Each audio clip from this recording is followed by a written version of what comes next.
The real issue that the Foundation is promoting is protecting and ensuring welfare of people involved, all people involved in the legal profession. I think it's more important today than it's ever been. First, because my perception is within the legal profession we're really still only at the phase of awareness of the need to take active steps to promote the welfare of the people involved in the profession.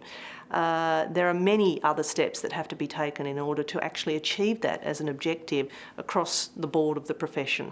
I think it would be unrealistic to say we're actually at that stage where things have been implemented and we can all sit back and say, great, you know, we've achieved our objectives. I actually think there's a lot of work to do. The other reason I think it's more important today, the objectives of the Foundation in promoting welfare, is the legal profession, in common with a lot of other aspects of our society, it's a tough place to get on today. Graduates from universities are repeatedly told that jobs are scarce, job security is not as good. There's issues about casualisation of the workforce even amongst the legal profession. So all of those sorts of issues are going to, in my view, increase the pressure on people involved in the legal profession. They're going to make it even more important that there are really good procedures in place within workplaces in order to protect the welfare of those people. So the answer has to be, it's not just as important, it's probably more important today than ever.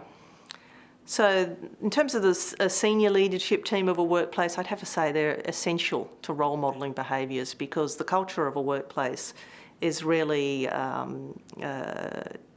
derived from its senior leadership. So unless they're on board and have an awareness and understanding and knowledge about the issues, they're not going to be able to model behaviours that are appropriate for the rest of the workplace. That said, that doesn't mean people lower down in the workplace aren't important. They are, because the people you directly work with day to day are those who have a really direct influence on you. So I think very important, but really it has to be a whole of organisation thing. But unless you've got it at the top, you're never going to have it at the bottom. So that sort of role modelling of senior people is absolutely critical. I can't see how it can work without it. I'd have to say that my current workplace is one that I'm at my most productive. So I'm at my most productive now would be my answer. What are the characteristics and attributes of this particular workplace?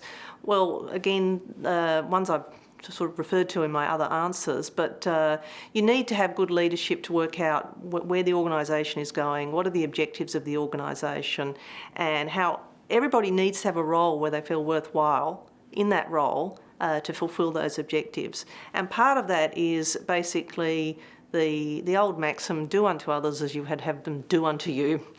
You've got to treat people the way you'd like yourself to be treated, and that's a basic fundamental outworking of respect for other people as human beings. So when a workplace embodies that value of respect for people, for who they are and what they do, then you're really most of the way home in terms of the workplace achieving its objectives. So from my point of view, it's my current workplace, it has those characteristics, so it is a very enjoyable, and I think levels of production match that.